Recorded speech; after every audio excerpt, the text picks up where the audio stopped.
Hello friends, स्वागत है आप सबका आपके अपने YouTube channel is my investment में। रिटेल किंग कहे जाने वाले किशोर बयानी, बिग बाजार जिसको इंडिया का वॉलमार्ट कहा जाता था, किस तरह से अर्श से फर्श पर पहुंचे।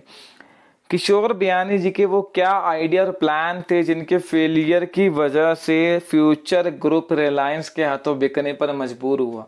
फ्यूचर ग्रुप के बिकने की बहुत ही रोचक कहानी आज किस वीडियो में हम आपको बताने वाले हैं। इस वीडियो को एंड तक ध्यान से देखिए। आज की ये वीडियो बहुत इंटरेस्टिंग होने वाली है। फ्रेंड्स, कल लेट इवनिंग ये न्यूज़ ब्रेक हुई थी कि रिलायंस फ्यूचर ग्रुप का एंटायर बिजनेस टेक ओवर कर रहा है। उस डील के एस्पेक्ट्स को लेके स्वैपिंग रेशियो की कैलकुलेशन सारे शेयर्स के लिए और फर्दर क्या टारगेट और प्राइस मूवमेंट फ्यूचर ग्रुप के शेयर्स का हो सकता है, उसको लेकर एक डिटेल्ड में 2 वीडियो हमने लेट नाइट पोस्ट की थी, जिनका लिंक मैंने आई सेक्शन और डिस्क्रिप्शन में आपके लिए डाल दिया। अगर आप चाहें तो वो वीडियोस देख सकते हैं। इंडिया के रिटेल किंग कहे जाने वाले, जिन्हें इंडिया का सैम वाल्टन कहा जाता था, सैम वाल्टन जो है वॉलमार्ट के फाउंडर हैं, जो कि दुनिया की सबसे बड़ी सुपरमार्केट या रिटेल कंपनी है। क्या वो रीजन थे कि 3 दशक पुराना बिजनेस जो है फाइनली बिक गया, रिलायंस ने उसको टेक ओवर कर लिया। किशोर बयानी जी जो है बेसिकली बिजनेस फैमिली से बिलोंग करते हैं। किशोर बयानी जी ने अपने काफ़ी इंटरव्यूज़ में बताया है कि वो बचपन से ही अपने ग्रैंडफादर के शॉप पर भी जाया करते थे, वहाँ बैठा करते थे और कॉलेज और स्टडीज़ से ज़्यादा ज्ञान उनको उनकी डे टू डे लाइफ और जो बिजनेसेस उन्होंने देखे हैं वहाँ से उनको मिला है। फ्रेंड्स, किशोर बयानी जी को मैन ऑफ आइडिया कहा जाता था। उनकी ऑटोबायोग्राफी जिसमें it happened only in India, जिसमें उन्होंने पेंटालून बिग बाजार सेंट्रल की सक्सेस स्टोरी के बारे में बताया, उसकी 1 लाख से ज़्यादा कॉपीज आज तक बिक चुकी हैं। इंडिया में रिटेल का कंसेप्ट रखने वाले, सुपरमार्केट का कंसेप्ट रखने वाले, या मान के चलिए रिटेल के जनक किशोर बयानी जी हैं। अपने आइडियाज़, मेहनत और अपने विज़न से उन्होंने इतना बड़ा एम्पायर बहुत छोटे टाइम में खड़ा किया। 2005-06 से लेके और 2012-13 के आसपास में जो ग्रोथ फ्यूचर ग्रुप ने करी है वो ट्रिमेंडियस है। और जिस तरह से वो इंडिया के रिटेल किंग बने, मान के चलिए उनका कोई भी आइडियाज होता था उसकी सक्सेस की गारंटी मानी जाती थी। तो ऐसा क्या हुआ कि उनके जो कुछ आइडियाज फेल हुए और फ्यूचर ग्रुप जो है लगातार कर्ज में डूबता गया।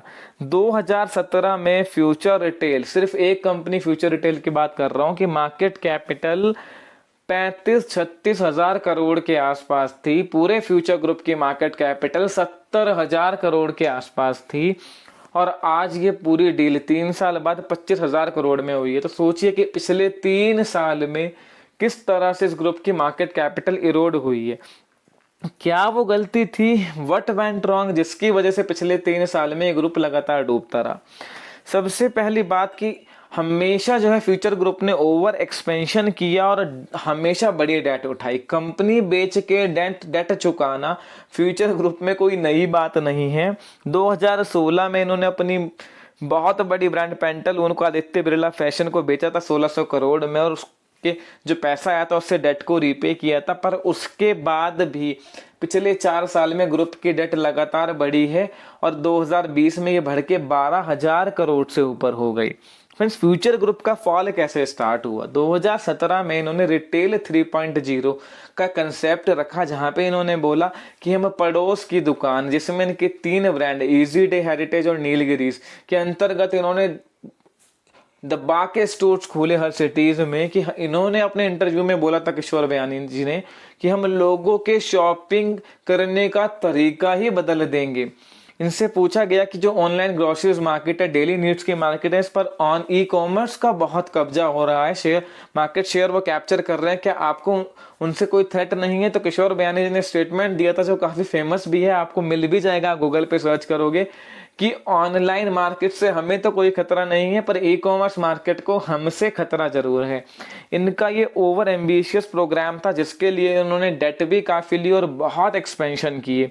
नीलगिरीज, हेरिटेज और इजी डे के स्टोर्स बहुत ज्यादा खोले, पर वहां पर ये आइडियाज इनका काफी बुरी तरीके से फेल हुआ, जिसके 2 मेनली रीजन थे। कि उन्होंने लॉयल्टी प्रोग्राम स्टार्ट किया था, 999 में ये मेंबरशिप देते थे और मेंबर को हर प्रोडक्ट पे 10% का डिस्काउंट देते थे, जहां पर जो है ये आइडिया ज़्यादा काम नहीं कर पाया। दूसरा ये कि इनके स्टोर्स में इनके होम ब्रांड के प्रोडक्ट बहुत ज़्यादा मिलते थे, जिनकी पॉपुलैरिटी धीरे धीरे कम होती गई और स्टोर्स इनके लगातार लॉस में आते रहे और काफ़ी स्टोर्स 2019-20 के बीच में बंद हुए हैं।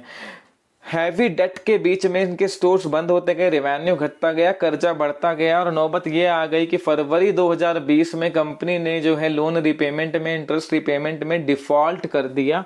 तभी से ये खबरें आने लगी कि ये अपनी स्टेक बेच सकते हैं, ये बिजनेस बिक सकता है। उसके बाद रही सही कसर कोरोना पैंडमिक ने पूरी कर दी, जहां पर इस बिजनेस की कमर तोड़ के रख दी और लगातार लोन डिफॉल्ट की वजह से नौबत ये आ गई कि फाइनली ये बिजनेस जो है रिलायंस के हाथों बिक गया और मच अवेटेड डील जो है रिलायंस और फ्यूचर ग्रुप की कल लेट नाइट अप्रूव हो गई। फ्रेंड्स, यहाँ पर ये बिजनेस जरूर रिलायंस के पास चला गया, पर बिग बाजार जो ब्रांड है, सेंट्रल जो ब्रांड है, रिलायंस ने काफी बार बोला उसको एज इट इज रिटेन करेंगे।